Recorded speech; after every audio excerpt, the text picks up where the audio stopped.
How can we survive?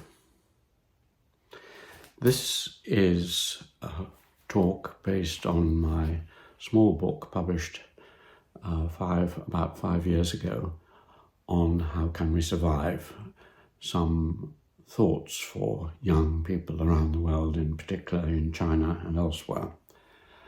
And here I want to try and update that a little bit and simplify some of the findings in that book, which you can read for further information. First thing is that in order to survive, we've got to think in a new way.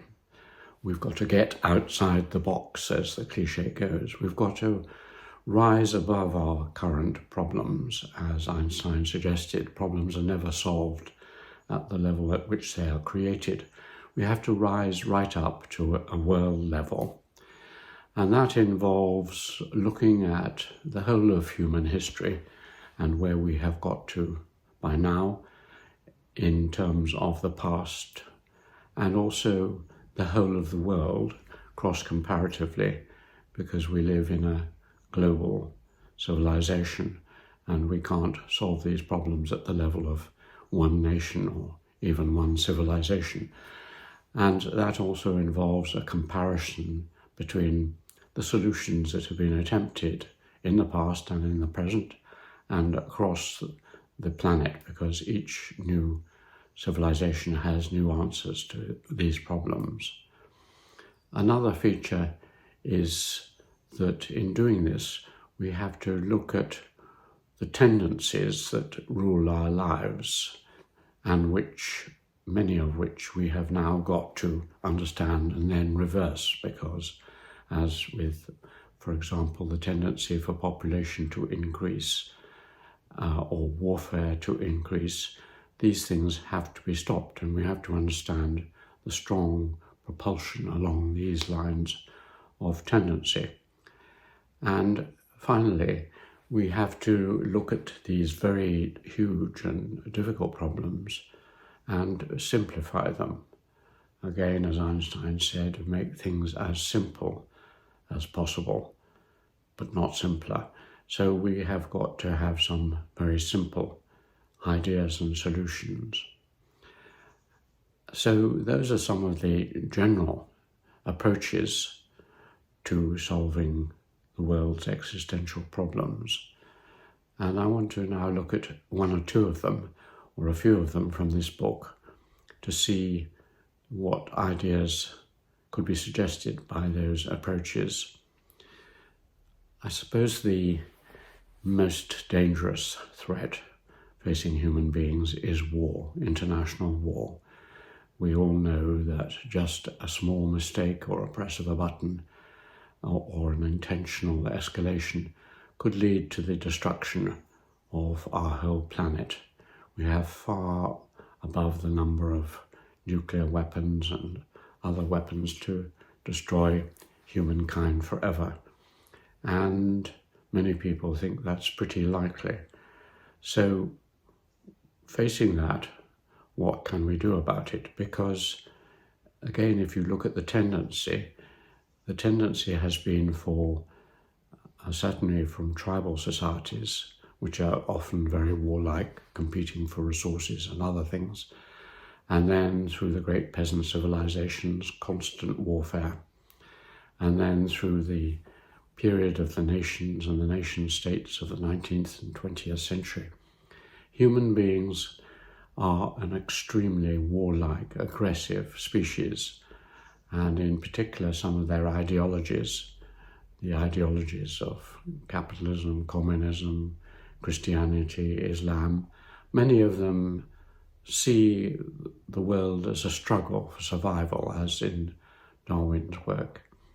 And therefore, we are like that. And unless we curb that, channel it, think about it, we will destroy ourselves. So what can we do about that? Well, the most obvious things are, firstly, that the tendency towards more and more warfare and minor warfare and conflict is often driven by commercial and industrial interests, what was known in America as the military-industrial complex. And that has to be addressed. If we don't want to go on supplying huge numbers of weapons to areas which are going to then use them in civil wars and other ways, if we don't want to threaten our neighbours and our other civilizations, we have to address the arms industry.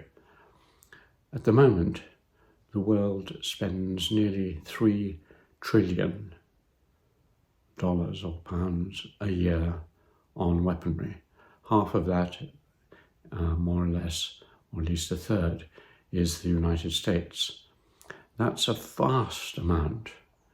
Every day we spend on weapons something like a quarter of what we spend on the World Health Organization or the United Nations or other organizations like that. We just spend more and more, and there are constant cries saying we are more threatened because they have more weapons, therefore we need to spend more on weapons. And there are huge lobbies and pressure groups which advocate that.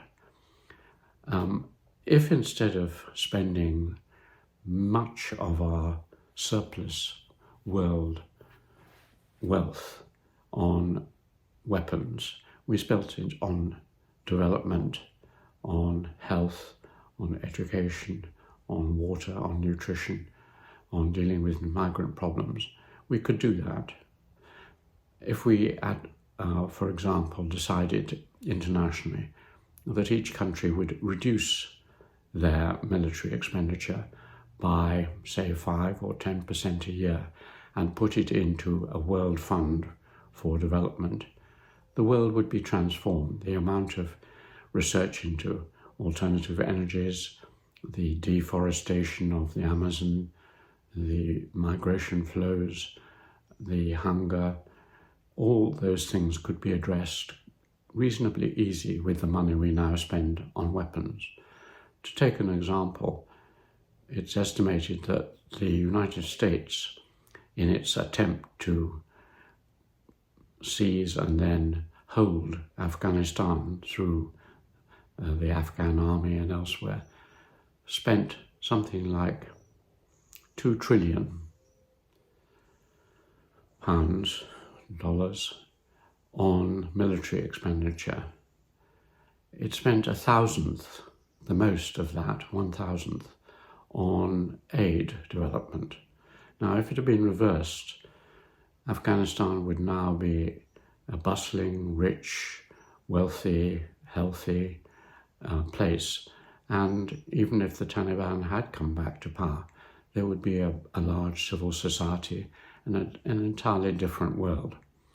The same, obviously, with many of the overseas wars, the pummeling and pounding of the Middle East, the Far East, South America, with military, and combined to that, sanctions here, sanctions there. This whole emphasis on war and destruction. So what we need, obviously, is to move above the level that we now are at, which is the nation state, and competition, which led to the First and Second World Wars and to the Cold War, to a world situation where we accept that the control of violence at the highest level is the first thing we need. It's a bitter pill to swallow because many people shy away from the idea of world governance, who would be in charge, and so on. That was the same bitter pill that people in different states had to accept when the nations built up. Someone was going to be in charge of them. And we as sane human beings have got to work out a way to do that.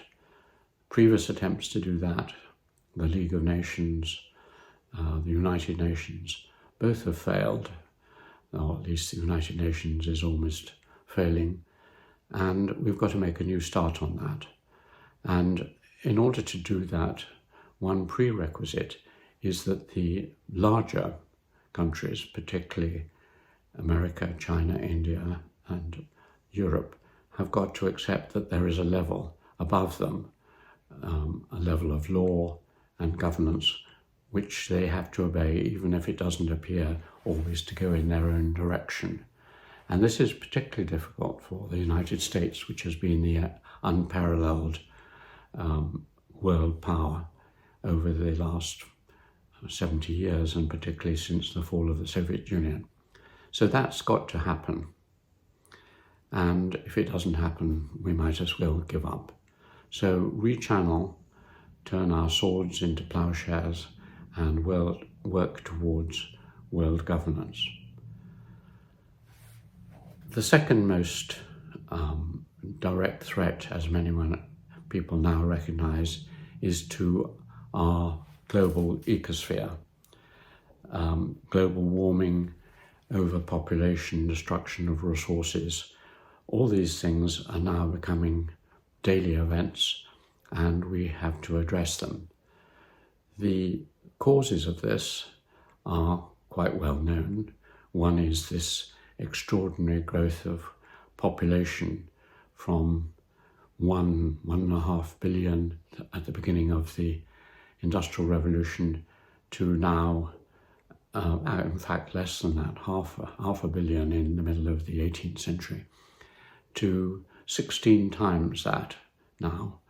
A graph that goes along for millennia and then suddenly goes straight up. And even when I was a child at school, the world population was about 2 billion, and it's gone up fourfold now. Huge countries around the world are predicted to become vast. Nigeria will be 800 million. It'll be even small African countries will be 4 times their size within 30 or 40 years. So the population is still growing very fast, and it has obviously put huge pressure on lands and resources, particularly when coupled with people expecting a higher standard of living in the developed world, and the whole world seeking that higher standard of living. So that's one of the great causes. The other, of course, is industrialization, a huge blessing in many ways, lifting much of the world out of extreme poverty. But now we can see the costs of burning fossil fuels, and we have to think of an alternative to that very rapidly. Otherwise, with 3 or 4% global warming, life will be unsustainable. So what can we do about those things?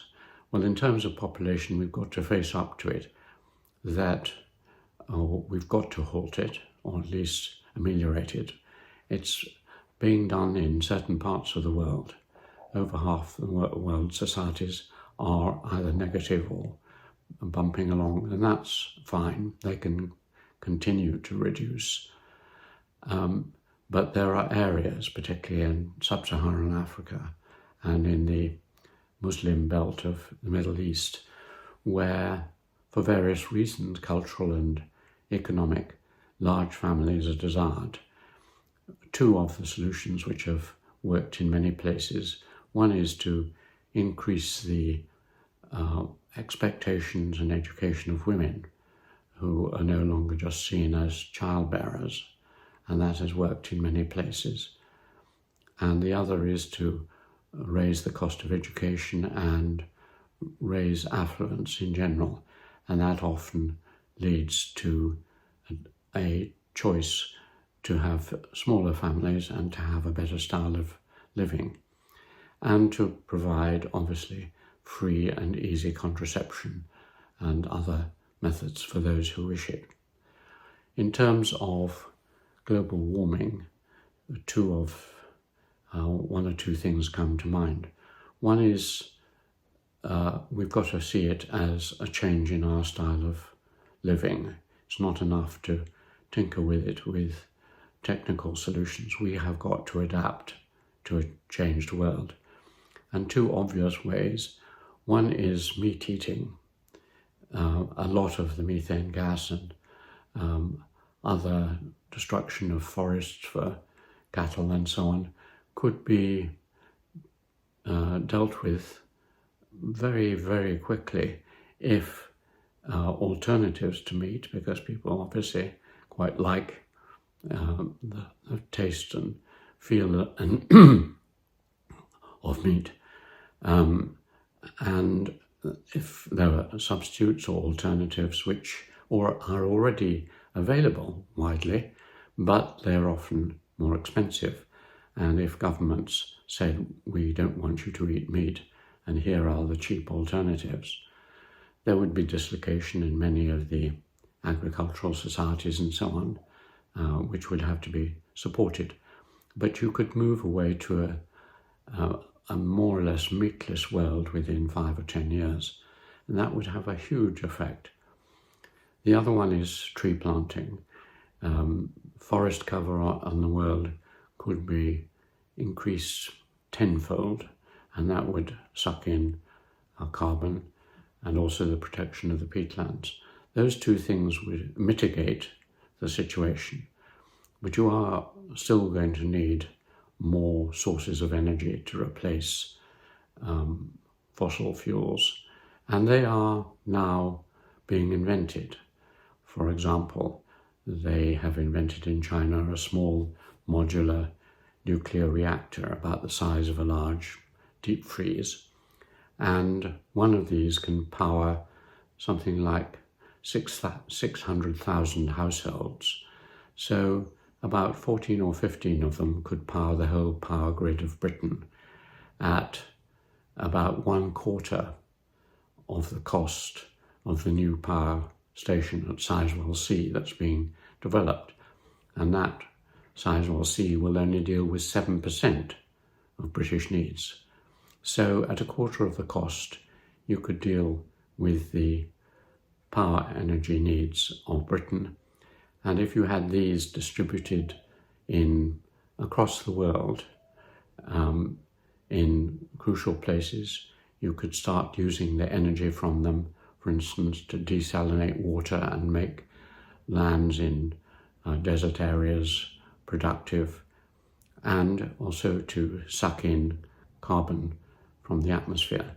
So there are several technical and living standard ways in which, if we really sat down and said, we now have this surplus of money from not fighting each other, what shall we use it for? To provide people with decent health, education, nutrition, and other good things. Another existential threat, as people say it, particularly now, is in the growth of the power of computers.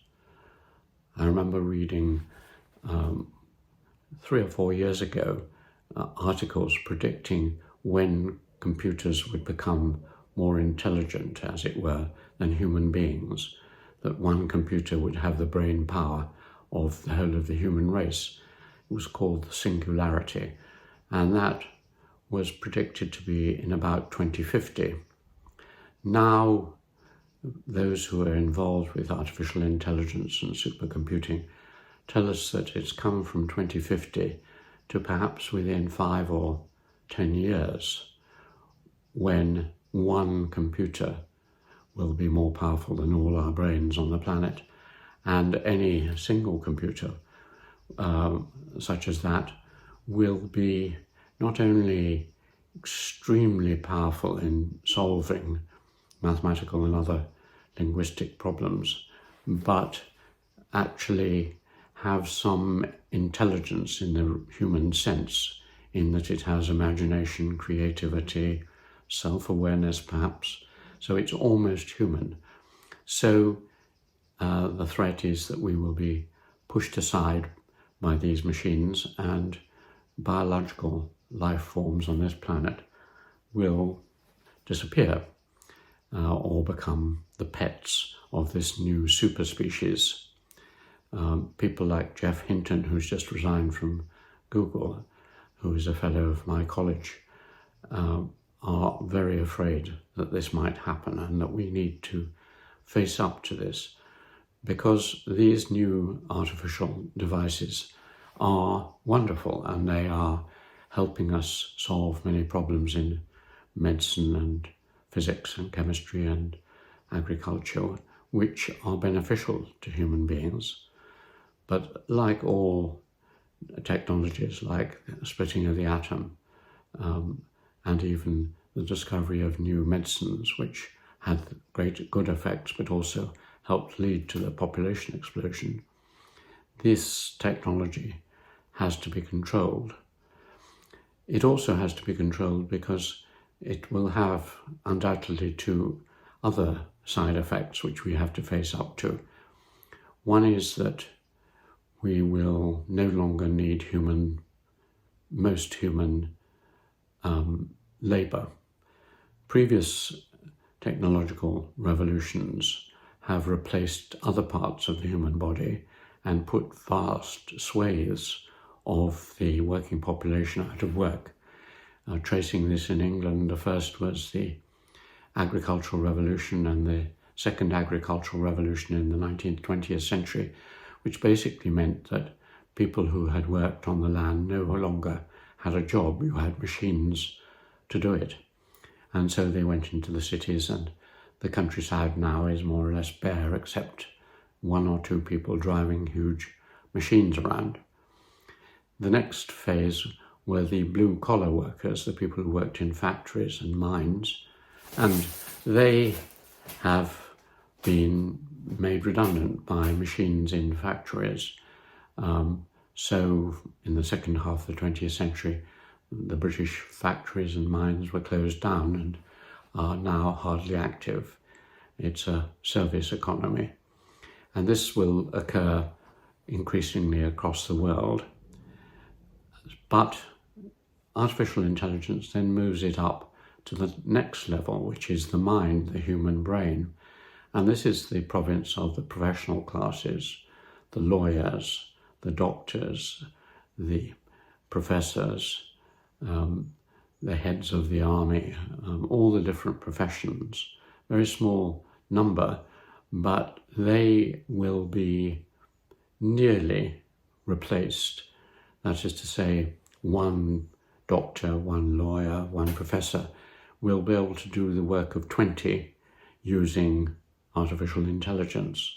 Teaching, you'll be able to teach much larger numbers of people, heal much larger numbers of people with machines. So what do the other 19 or whatever do? And that is a big problem which we have to face.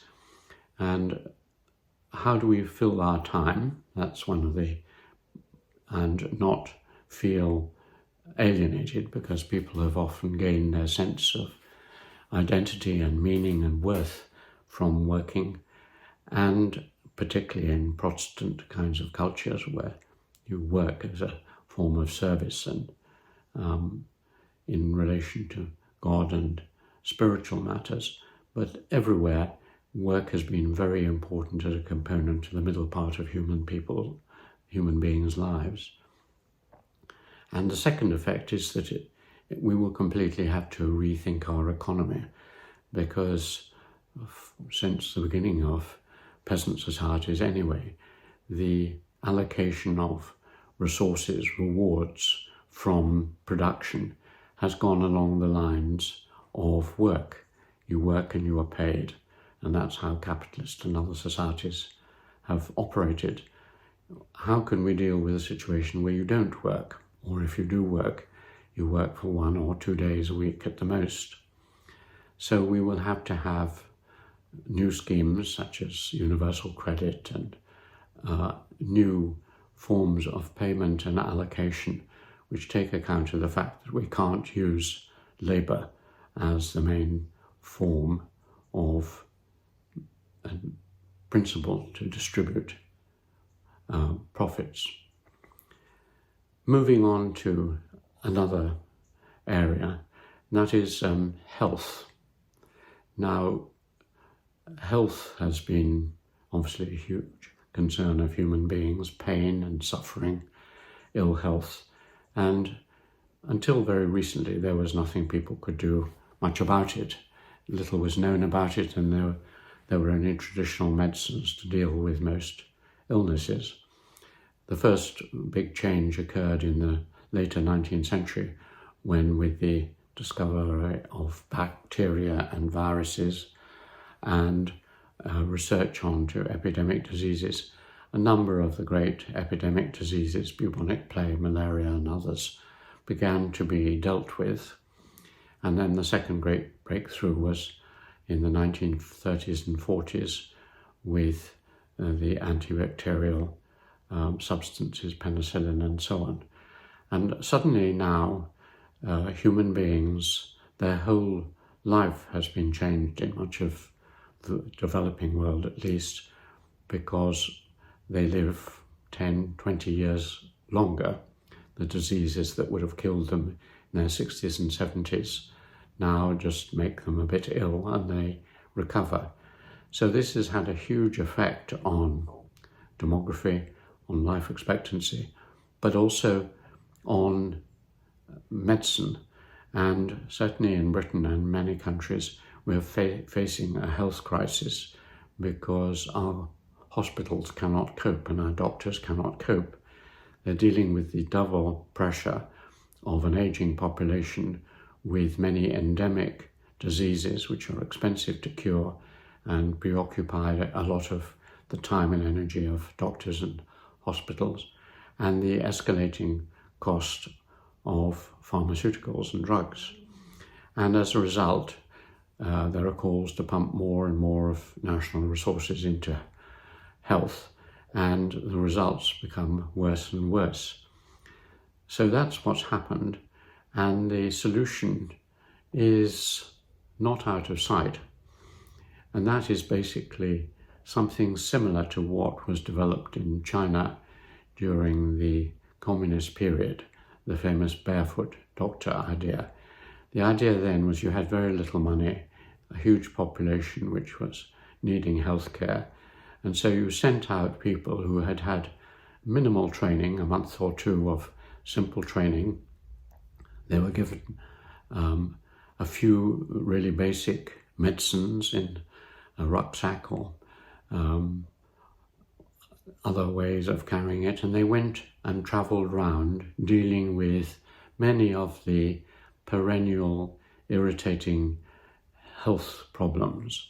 I did experience this myself in a Himalayan village where there was no health post or hospital anywhere nearby when I first went, and I just bought medicines in the bazaar, and much of the ill health in the village, like cuts and sores and septic sores and sore throats and worm infestations, many of them could be dealt with by someone like myself with a little manual where there is no doctor kind of manual. And I could diagnose that this child was suffering from worm infestation or had an eye sore or there was a goiter or whatever, and I could give the appropriate medicines.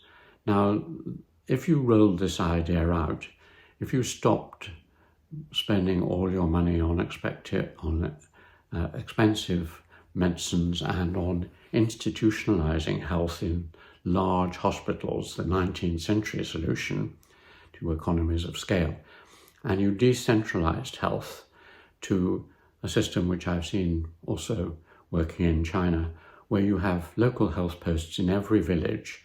You employ people who have either retired health workers, and there are usually one or two in every English village, certainly, nurses and doctors and midwives, and they, either for a very small sum of money or voluntarily, look after a small health post which has all the basic medicines and a good computer, because much advice on health now comes, of course, from the internet, and even doctors, the first thing they do when they're presented with symptoms, I've seen, is they look up on the web to see what it might be.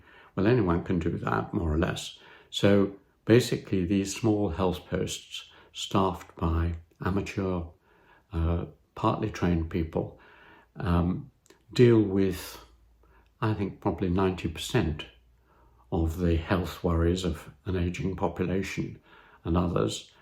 The 10% they decide they can't deal with goes up to a small regional hospital in China, and they deal with another 90% of whatever the ailments are. That means only something like 1% really requires to go to a specialist big hospital, as in our area, Addenbrooke's. And that would free a huge amount of wealth and doctor's time, and it wouldn't be difficult to do a devolution down of health to the local level. And given the previous things I've talked about, increasing leisure and professional time, it's an obvious solution. Turning to another problem, and that is cultures and multiculturalism. When I was growing up in England in the 1940s, 50s,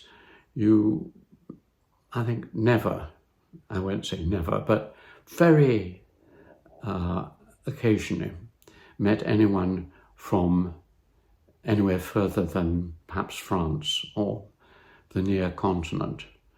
The boarding school I went to, I just remember the 2 or 3 boys, one Egyptian, maybe 1 or 2 others in the 400 boys who were from some other place, maybe 1 or 2 Americans, Australians, but apart from the Commonwealth, not really.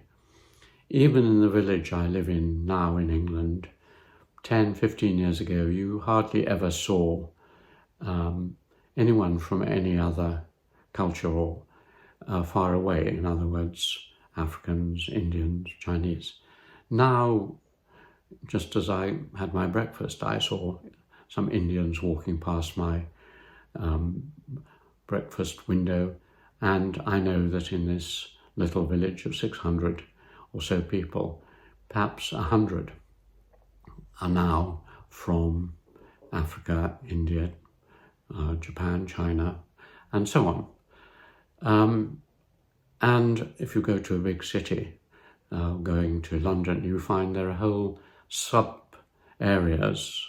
I went to North London, and there it was almost entirely Indian and Nepali, other areas are Chinese and so on.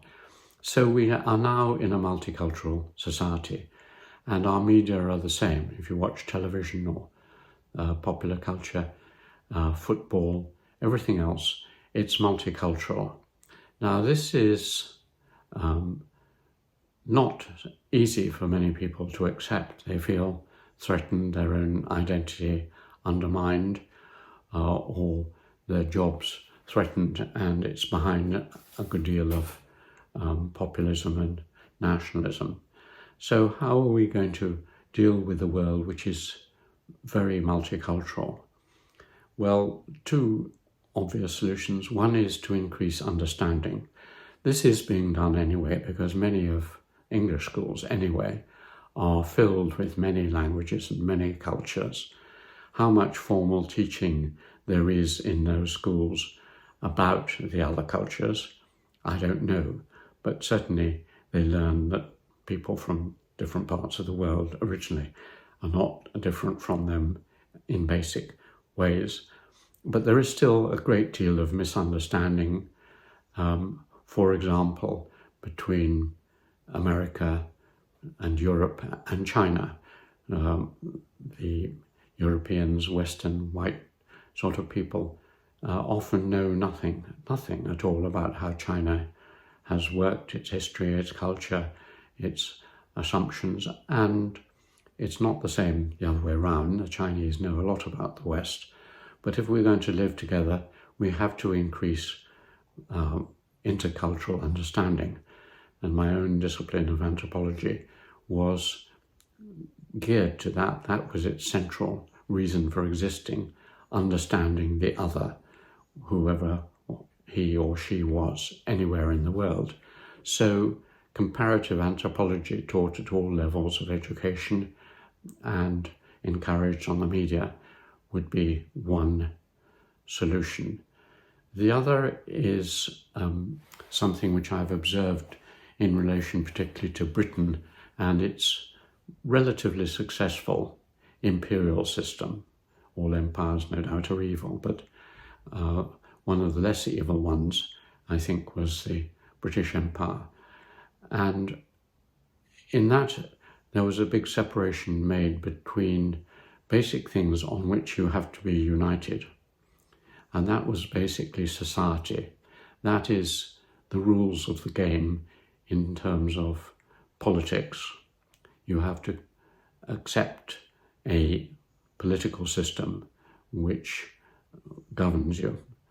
And the second is the economic system. You have to accept the system of taxation and private property or property systems in order to work in a market economy.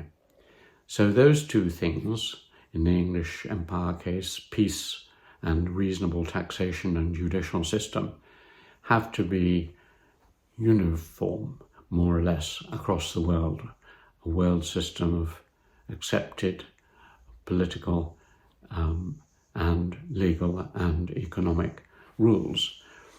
Culture, on the other hand, that is beliefs and ideas and religions and arts and so on, the British thought were your own business.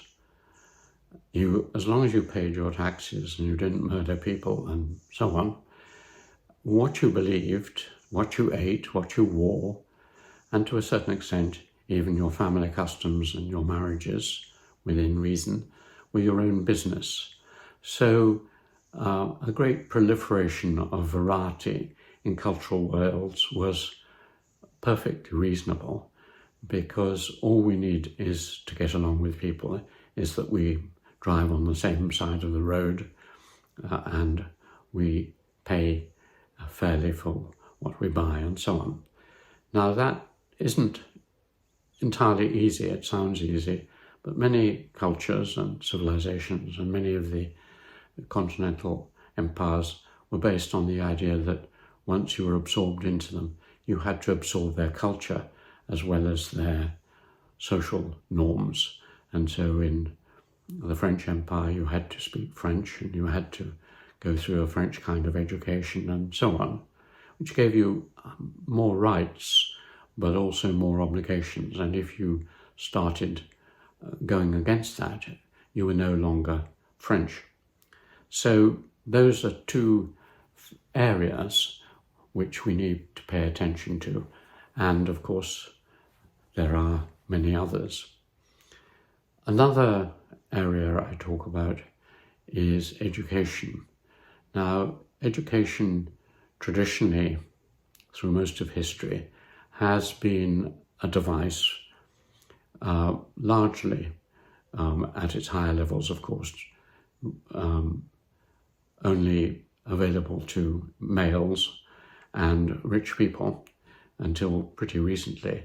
The poor and women might get a very small amount of primary education and then it stopped. But higher education and even middling education was for the rich and the white and the upper middle class males. That's all changed, and we have attempts to get universal education, more or less, for everyone. And we have also started to go through another big change, which was that the education basically was what we see in extreme form in, say, Islamic madrasas or Buddhist monasteries, which is repetitive.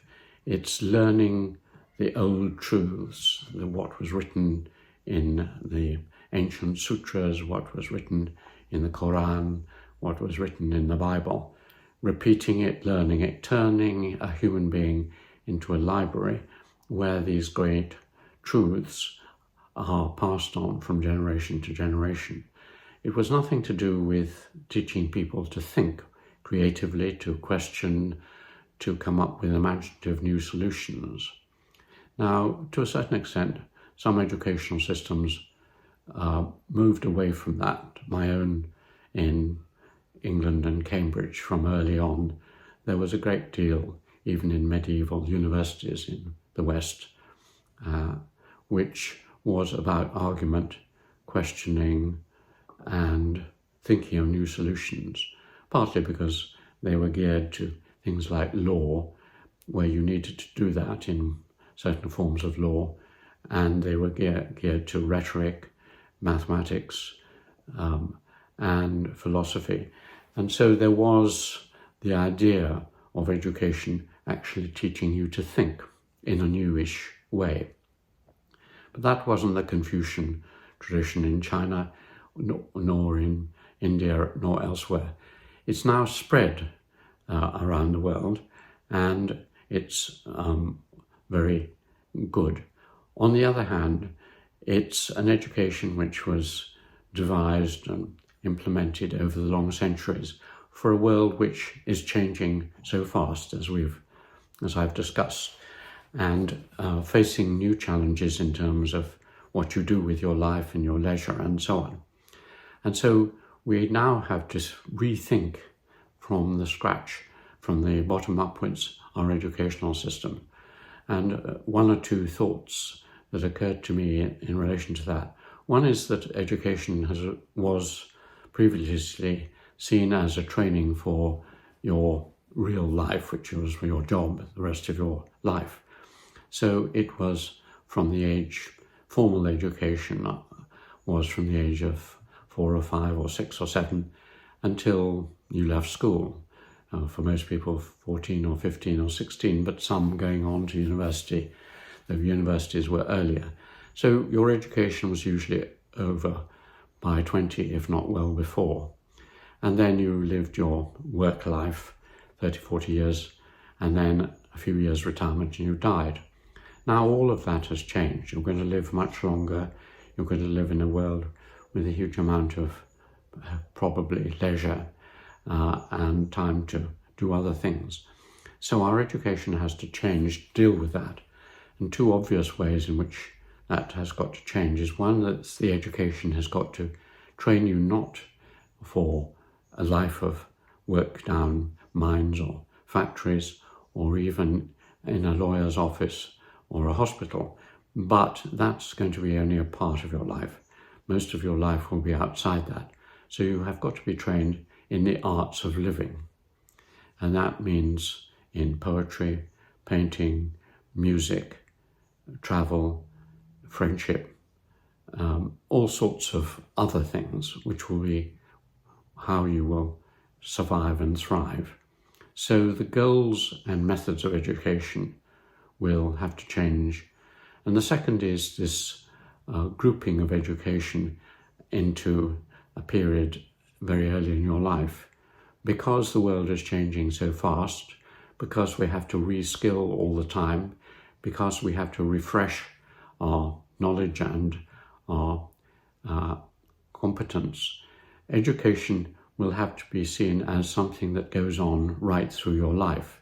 You dip in and out of it. You have a certain education, say up to the age of 18 or 20, then you do something for 5, 10 years, and then you go back into education, appreciate other things, reskill, retrain, do things you'd really like to do for a few years, then you go out again, and so on. And it never ends.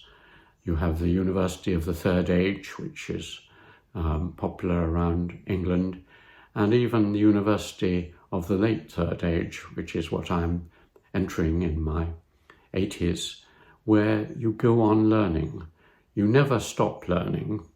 The idea that you've learnt everything you need to learn or will learn by the age of whatever is nonsense. You go on learning forever. And so you have an open university, as it were, an open school system, which gives you, perhaps one idea is that it gives you credits. It gives you, say, 100 credits of education, and you spend the first 20 or 30 getting your primaries, secondary, university education. And then you spend another 10 in your 30s and 40s and so on.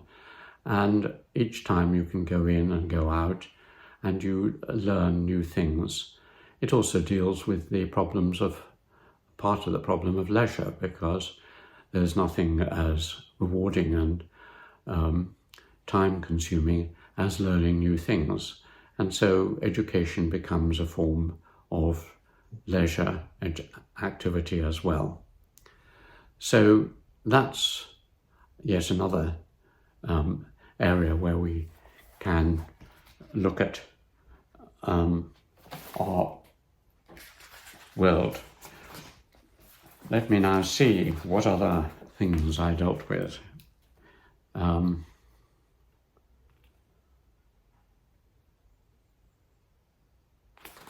Yeah, just one more. Democracy and civil society.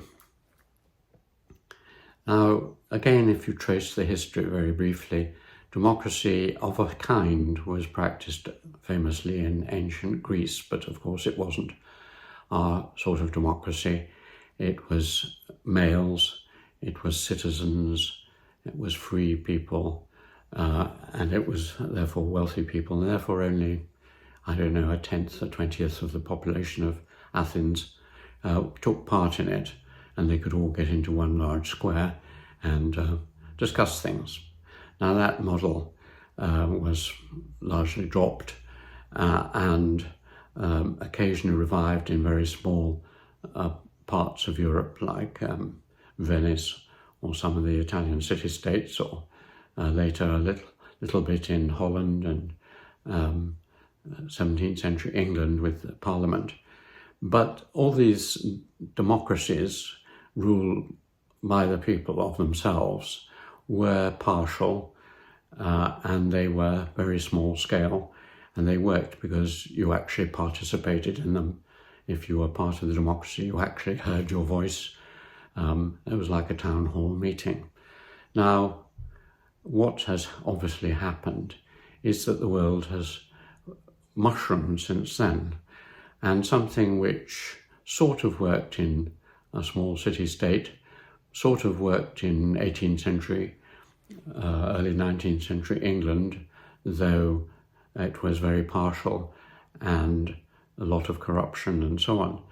But then it was put wholesale as a model, based partly because it was transferred to America, and you had the same small-scale societies where you could more or less have everyone participating. Then gradually these places got bigger and bigger and bigger, and you had to adapt it to a situation where now you have that system not only being attempted in places like Britain, which are, instead of being a few million people, 5, 6 to 10 million, is now 50 to 60 million people. But what about America now with 300 million or whatever? And then what about India and China with 1.4 billion people? How can that small-scale system work? We know all the problems. They're becoming more and more apparent, that you don't feel represented, that the people in power very quickly forget what it was they were elected to do, or new challenges come up which you didn't vote for, that you are in a large minority who didn't vote for them anyway. People didn't know what they were voting for because they don't read the manifestos, and that it's extremely short-termist, that you can't have long-term plans. For example, the plans that I've discussed before in relation to military spending or ecology, you can't have in a democracy because you will be voted out of power if you pursue those kinds of long-term in the greater benefit plans, and therefore you just have to appease the voters. Also, you get increasing unbalance. You get, as we see in India now, or in America under Trump and possibly in the future, the political power becoming more and more powerful and destroying the boundaries between itself and the legal systems and the destroying the press and so on, and you get a move towards fascism, which occurred in Europe, all over Europe, except England before the Second World War. So democracy is very, very fragile. And what can we do about that? Well, we really got to think about all sorts of models, realize that democracy of our Western kind won't necessarily work at all well if imposed on most of the world, which have other traditions. We can see it failing all over Africa, the Middle East, Asia, South America, and even failing in its heartlands. So we've got to think of other alternatives. And one of them is to think about the great book on democracy by de Tocqueville. When he talked about democracy, he wasn't meaning parliamentary voting systems. He was talking about self-government. What he meant was self-rule. And what he realized was that in a large, huge place like America, or in huge populations, the control of your lives has to be exercised, if it's going to be exercised by yourself, at a local level. So what he thought of as the greatness of British democracy in the early 19th century, when he visited, was local government. In a nice example, he said, if I was a dictator trying to take over Britain, I wouldn't worry about the House of Commons or the House of Lords. They're irrelevant. What I'd do is to shut down the local parish council, the local vestry, that is the people who run the church, because they speak freely, they argue, they run their own affairs, and they are the threat. This is basically what some people call civil society. These are the many groups between the higher governmental level and local systems. And this, curiously, is to a certain extent what you find and have to find in China, because China is so huge that the national government has to delegate. And so national decisions, international relations, large mega projects, the legal system, and so on, have to be dealt with by the central party. And then each of the provinces, which is the size of a European nation, Yunnan, Jiangsu, Jiangxi, Fujian, and so on, each has a budget and size often of Russia. They are extremely powerful.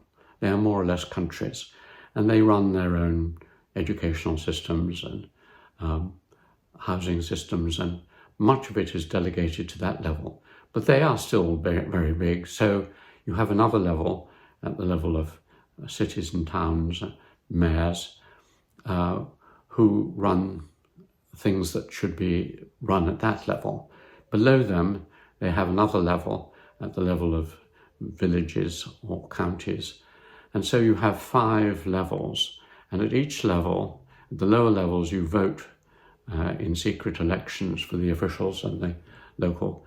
And so, in theory, though there is much difficulty and corruption and non-participation, even in this system, but the structure is the one that we will have to have in all societies. And therefore, against the grain, central governments have got to devolve a lot of that power, much more of their power, as they are doing in some cases, to powerful mayors in England, down to local levels, and then they devolve it further. And that would give people a greater sense of participation over the decisions of their lives. It's a system which was envisaged, curiously, by the founder of modern economics, Adam Smith. He talked about how the economy could largely run itself, but you needed an underpinning of a legal system and an overpinning of a governmental system. And he talked about the governmental system as very light at the top level, what he called the night watchman state. That is, as in a factory, the machines are churning round, and you just have a night watchman who goes round making sure there's no burglars come in and that the machines are working all right. They don't need to interfere. They keep the system running. And that's basically what you need, a night watchman state with a lot of delegation to each level down. And that model would be something which could at least improve democratic systems very much. Now, those are some of the off the top of my head solutions, thinking absurd thoughts, as Einstein advocated. Unless a thought is absurd, there is no chance for it. If we just go on thinking the same thoughts, we're just in a continuing mess. So we have to think absurd thoughts. Some of them of mine are no doubt absurd, and you may think of better things, but you've got to think at a very brave and wide level, otherwise we're getting nowhere, and then pursue that and spread those ideas, and some of them will seed themselves and grow into something worthwhile. And by pursuing these projects, it deals with one final thing, which was there at the beginning of my problems, which was international relations.